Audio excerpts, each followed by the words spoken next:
masasabi mo sa, meron kasi post na kumalat na nung pagbisita ni President BBM ay nagsabi si Villar Fuerte na oy, pasalamatan niyo naman yung presidente at dinalaw kayo. Kaya nga, utang na loob ng residente, di ba pag sinabi ni Villar Fuerte na, oy, magpasalamat kayo sa Pangulo nyo dahil dinalo kayo, doon pa lang malalaman mo na pasalamatan, ano, may utang na loob. Obligasyon yun ng isang pinakamataas na posisyon dito sa bansa natin. Hindi kailangan mong pasalamatan yun dahil kami ang nagpapasahod sa inyo.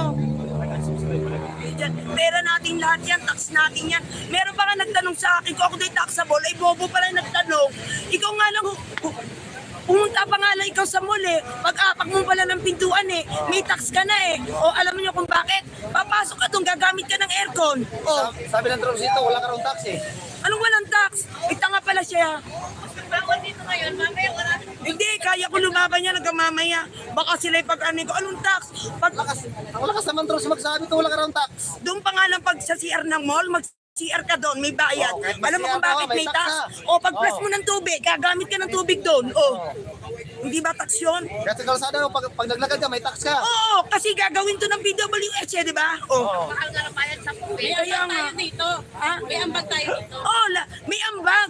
At saka ito, pag-aari nito ng sambayan ng Pilipino, walang may-ari nito. Walang may-ari nito. Kahit itong kinahawakan kong bakal na to, pag-aari ito ng sambayan ng Pilipino, alam niyo kung bakit? Eh, pag-aari ito, government property. Sobra-sobra na po talaga. Government property to. Yes. Tapos itong mga trolls na to, meron pa siya nirebat doon eh. Ano ba yung sinagot ko? Meron siyang matinding rebat doon na basta yung mga trolls na nagko-comment sa akin, nire-rebat ko mabuti yun. Turuan mo si PBBM kung ano ang gagawin pag may parating na bagyo. Tuturuan natin na Turuan. di niya alam. Di ba, eto muna, example muna ako.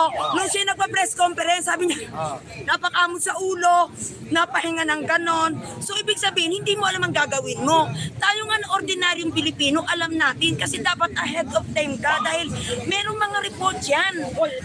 Ayan na, 5 days before. Siyempre, alam natin, ahead of time yan. 5 days before or 3 days before, alam na yan ng Pangulo. Alam niyo kung bakit? Kasi may report yan galing sa Pag-asa. So doon pa lang, pag-report sa iyo, ready ka na. Pupulungin mo na lahat ng gabinete mo. Pag-aano ka na ng mga relief good, ihahanda mo na yan kasi kung hindi man tumuloy ang bagyo at ikaw may nakahandang relief good, bakit wala na ba susunod na bagyo? Meron. So magagamit pa rin yun. Yan ang sinasabi. At i-display mo na kung saang lugar yung may bagyo. Yung mga tauhan mo, kagaya ng ginagawa ni BP Sara. Alam niyo kung bakit advance si BP Sara? May satellite siya sa Bicol. Kaya tingnan mo. Baha pa lang, mataas pang tubig na andun ang Office of the Vice President. Yan ang tinatawag yung pino-question nyo si BP Sara na bakit napakaraming satellite. Mga opo ba kayo? Ang ibig sabihin nun, nilalapit ni BP Sara ang kanyang opisina sa mga maliblib na lugar, lalo na sa malalayo.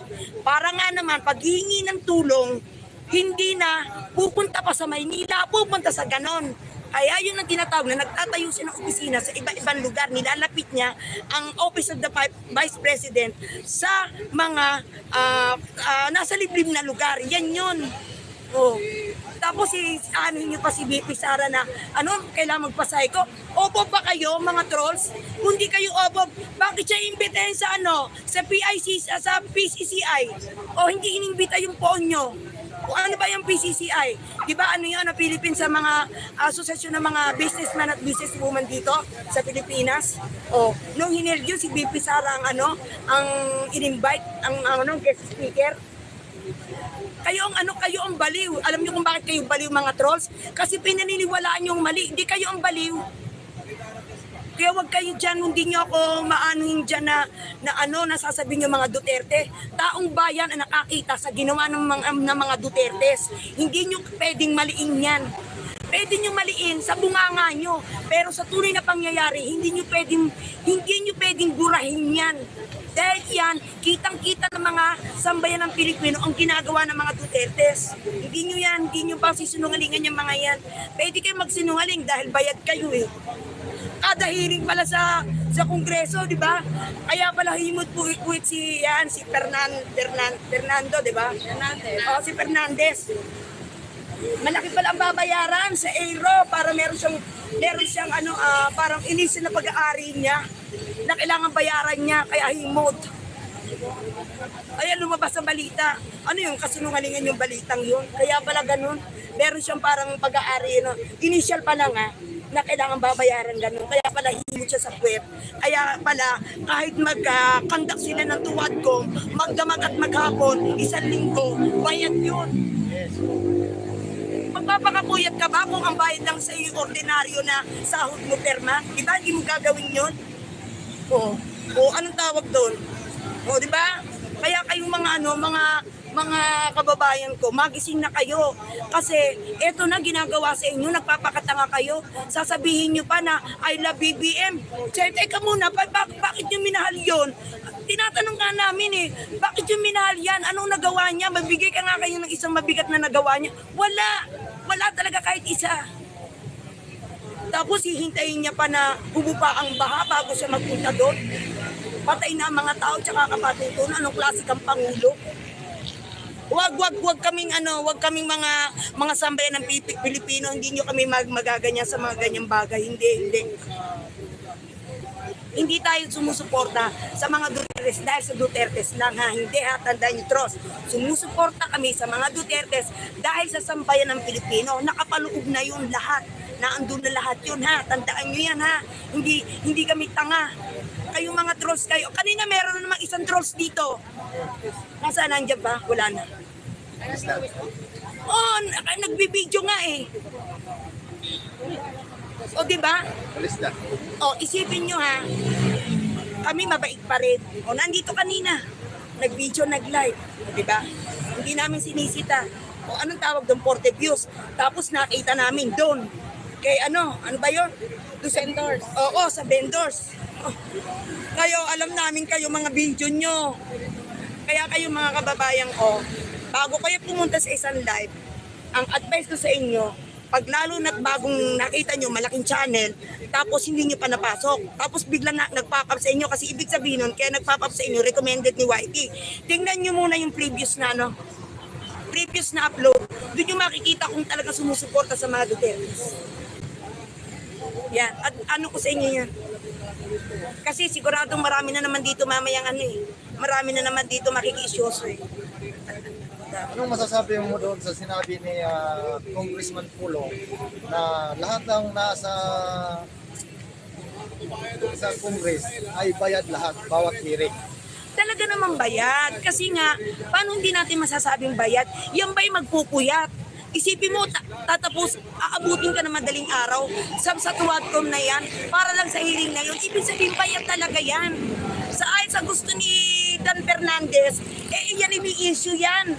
May pagkakautang yan na kailangan niyang bayaran para may initial siya na pag-aari na eroplano ba, yun na kailangan niyang bayaran. Yun ang alam ko. Kaya himot ang tweet niyan. Kung gusto niyo ng data, meron ako kasi nakapost yan. Wala.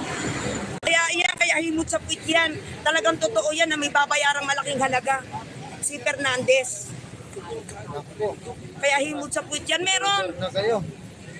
Kailangan kaya pala saan ba siya kukunan pambayad?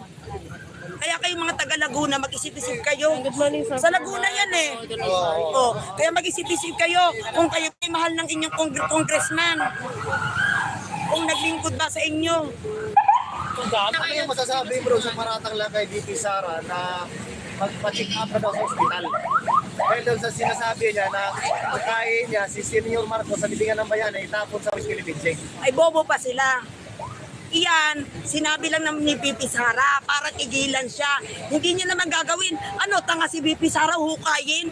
Hindi gagawin yun. Kung tutuanin ni si Sara, Ay di mas maganda, sasama kami. Magukay. Ay sama ako. Ako pa magdadala ng pala. ayun. Hindi niya yun gagawin. Hindi gagawin yun ni VP Sara. Maniwala kayo hindi. Kasi yan, mataas ang pinag-aralan yan. Dinadivert lang sila.